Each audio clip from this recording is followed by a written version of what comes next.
Thanks for joining me for Chaos to Clarity. We're going to talk about early next week's. I've read a lot of comments, and based on the comments, I want to change a few things.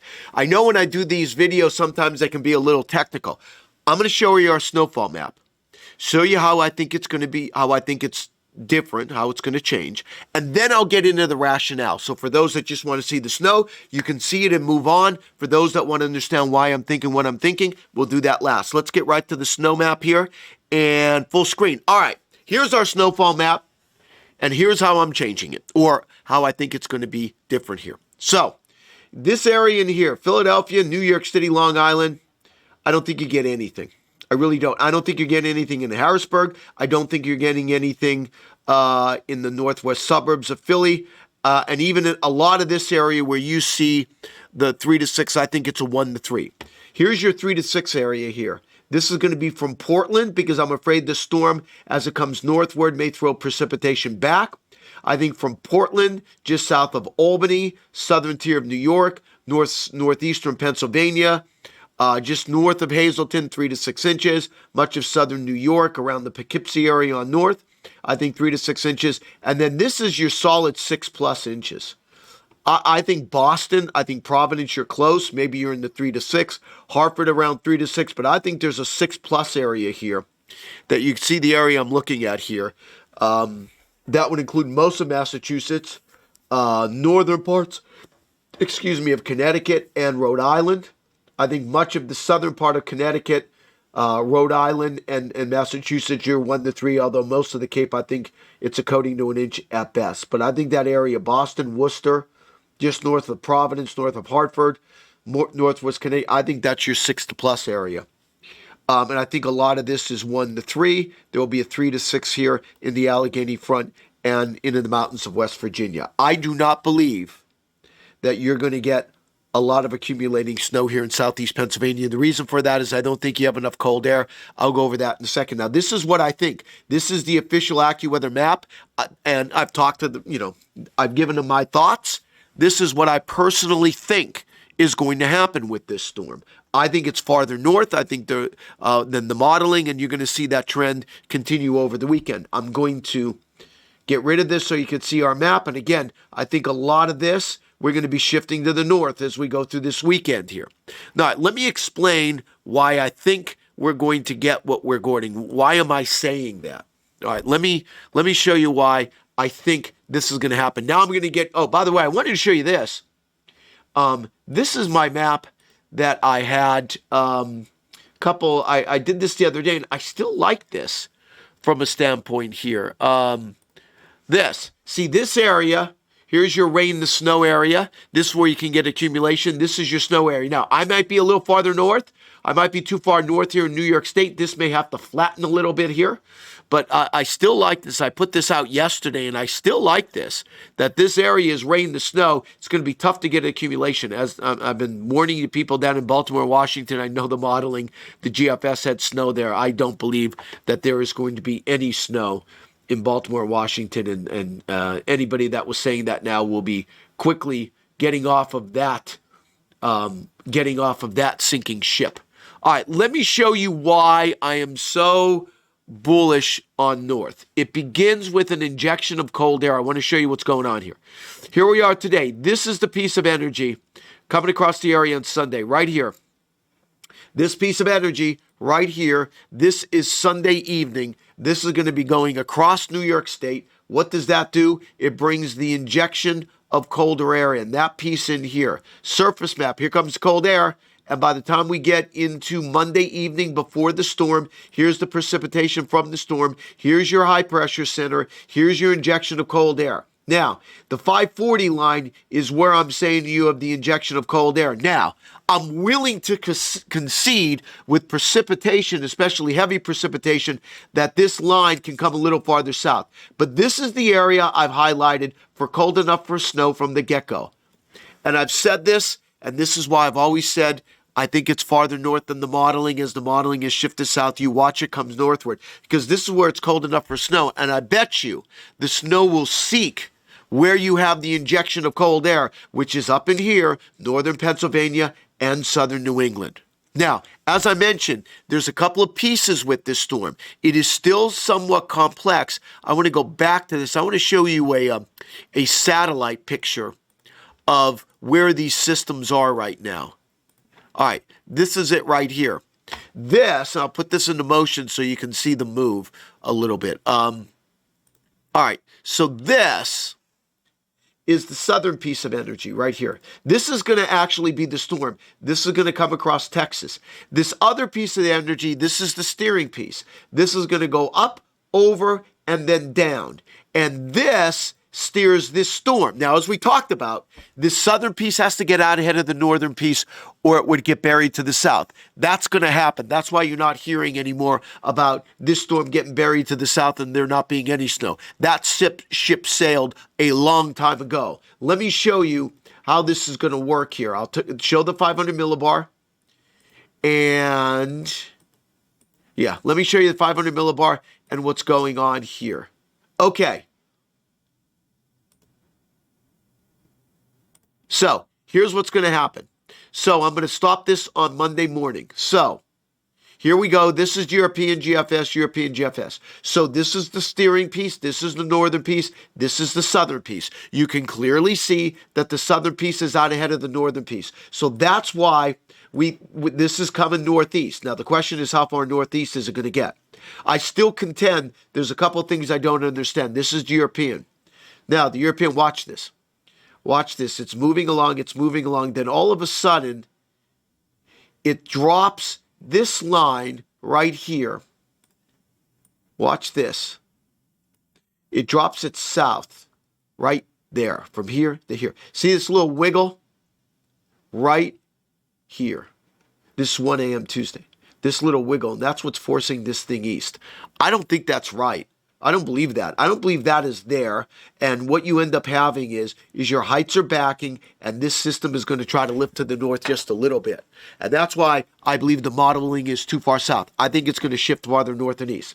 It is interesting to note that the GFS, which for those that have been on board with the GFS, that's the American model, it's been awful. It's been jumping all over the place. Now, and I say that because the modeling, I think, has been terrific with this in a way, because it has pointed out that there is going to be a threat here 10 days in advance. But if you're using the models to try to tell you exactly what the forecast, then you know what? You're not using the models as they were intended as a tool to make a forecast. So you have to try to read between the lines here, and that's what I try to do. The GFS, watch what this does. It is much stronger. Let me go back to 7 o'clock Monday. See, here's the European. Look at the strength of the northern piece. Now I want to show you the GFS, same time frame. See how it's stronger? GFS, European, GFS, European, European, GFS, European, GFS. So this is stronger in here. And watch how you continue to move on. Let's go to 7 o'clock Tuesday morning. European, the energy is way back here. The GFS, watch where it has it. It has it way in here. And I still think what it's showing is wrong. If this is right, this is going to be coming even farther north than what the modeling is showing. So what I'm trying to tell you is there is still room for this to change dramatically in the models. And that's what I'm trying to do. I'm trying to anticipate what's going to happen next. I'm not just reading the models verbatim. A lot of people do that. I'm not going to lie. They do. I had a conversation, one I believe does that, lock, stock, and barrel. Just wants to read the model. I'm not going to do that. You can do that yourself. All of these models are online. You can look at them. You can look at the snowfall and you can do it. You could do that. I don't do that. I want to try to forecast based on what I'm seeing on the modeling, and what I see is going to happen is this storm is going to end up going farther north than what's being progged. That's what I believe. Even the European here, when I look at this, I don't understand why this little piece of energy, which is right here, watch how it goes.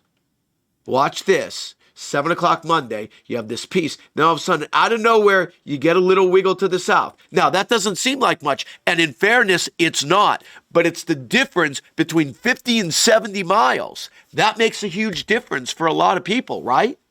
Watch how it does this little wiggle here. Between here and here. Why does it do that? I don't see the reason for that. So that's the difference between this piece of energy, which is the storm. Instead of it being here, it's up here. right? On its way this-ward, and then everything's farther north. And that's what I think is going to happen with this storm. The time frame is going to be Monday night into Tuesday. I want to go back to our snowfall map. And let me show you the surface map, by the way. So, that's something a lot of people are used to seeing here. Let me show you your surface map here. Where is the surface map? I have it here somewhere. Okay, here we go. Here's our surface map. Let me put this so you can see it a little better. Okay, here's your surface map. This is the European. Here comes the storm. That's 7 o'clock Monday evening. There's the European. Here's the GFS, a little slower. I'm sorry, here's the latest GFS. Let me put this up. So this is the European, this is the GFS. GFS a little slower. The other complicating thing with this storm is that as it reaches the coast, it's going to intensify rapidly. And once you have an intensifying storm rapidly, you can generate your own cold air on the northern side of the storm. And that's why am I going with so much more snow in New England, and I'm not worried about elevation in eastern New England at all, like we have on our map? It's because this storm goes down from 999 Monday afternoon, and then by 1 o'clock, let's say 7 o'clock Tuesday morning, it's 985 or 986, which means you're going to get intense upward motion. Even look at this QPF. Look at this yellow area. You're getting an intense upward motion, so you'll cool the atmosphere. So while you have boundary layer issues that I think restrict accumulations in Pennsylvania, in most of Pennsylvania, you're not going to get that in southeastern New England. I don't think it matters, because with this storm intensifying upward motion, you're going to cool the atmosphere and you're going to thump snow in there. And that's why I think much of southeastern New England in this area is going to be picking up over 6 inches of snow. Now, I even think the European's not far enough north. I think this is going to shift north. I really do. But that's why I think southern New England's the place. Now, the GFS, same time frame, a little slower. GFS, a little farther south. European GFS. You see that? But for those that have been telling me how great the GFS is, and it led the way on the southern charge, well, old Europe, look at this. Old GFS, new GFS. Last night's GFS, tonight's GFS. This is a difference of 12 hours. It's pushing everything north. Now, the other thing you have to understand with modeling, I'm not an expert on modeling. I'm not. But I've been doing this for 33 years. I see this all the time with these storms. Once the modeling figured out the fork in the road, remember there was a fork in the road here. Would it come northeast or would it do northeast? Now, this is off the table. So now it went on this, well, it's going to go northeast. Remember what happened early in the week. The storm track was farther north and east, right? It went like this. Then all of a sudden it came south. Now it's going to go farther north, and in between these two different scenarios is what the answer is going to be. That's what I'm basing my forecast on. I'm using the modeling as tools. I want to show you this. I'm going to go, and then we'll talk about this one more time about the snow accumulation here. I'm going to leave you with this. Here's the snow map here, and we're going to draw on this again so you understand clearly what I'm thinking here. If I can get to it. Here we go. Okay. The 1 to 3 inch line comes around like this. I do not believe you're in the 1 to 3 inch Harrisburg, most of the northwest suburbs of Philadelphia and New York. I'm putting you right on the 1 inch line. I'm not sure you're going to get it. 3 to 6 inch line is in here. Pittsburgh, sorry, you're not going to get anything. Baltimore, Washington, D.C., you are never in this storm. I don't think Philadelphia or most of New Jersey, except for northern New Jersey, north of Interstate 80 or along and north of Interstate 80, you're in this storm. I don't believe any of this. I think this is all 1 to 3 inches back in here. 3 to 6 inches, Wilkes-Barre, Scranton toward the Williamsport area. North of Sealings Grove, I'm going to put the 3 inch line near the Hazleton area, right? This is going to go right across all of eastern New England, right near the coast, not the Cape. 3 to 6 inches then going to come north, include the Portland area. I'm afraid that it hooks at the last second. 6+ inches. So this is all 3 to 6 in here. Here's your 6+ area, just north of Boston, most of Massachusetts. Let's take you in a southern part of the Hudson Valley, certainly south of Albany, maybe north of Poughkeepsie, most of central and northern Connecticut, right toward the Providence area, just south of Boston. This is your 6+ area. This is 3 to 6 in here. This is all, except for the mountains, this is all 1 to 3. And I do not believe this. I just don't. The cold air is not in the Philly or in the Harrisburg. And it's all in the belief that what I'm looking at the models now is not right. I think it's going north. I haven't changed my snow map much from what we did on Monday. And oftentimes, you draw your snowfall map and don't let the models run you. You make the decision when you think it's time. I like what the snow map I have right now. Now, we're still days away, but watch forecasts. I think they're going to come north. Could I be wrong? Absolutely, I could. It's the nature of the business. A lot of people say, why are you putting the snowfall map out this early? Why would I hide that information from you? I want to know you. I want you to know what we're thinking so you can make a forecast in advance. There's a lot of other forecasts that are afraid to do this. But here's the thing. If you're afraid to make a forecast, you'll never be right. Let's see how this works out. There's our snowfall map. Thanks so much for watching. I hope the way I changed everything is good for everybody here. I know I can be a little technical, so I wanted to get the people that just wanted to get the forecast out the door. Thank you so much for watching. I do appreciate it, and have a good weekend.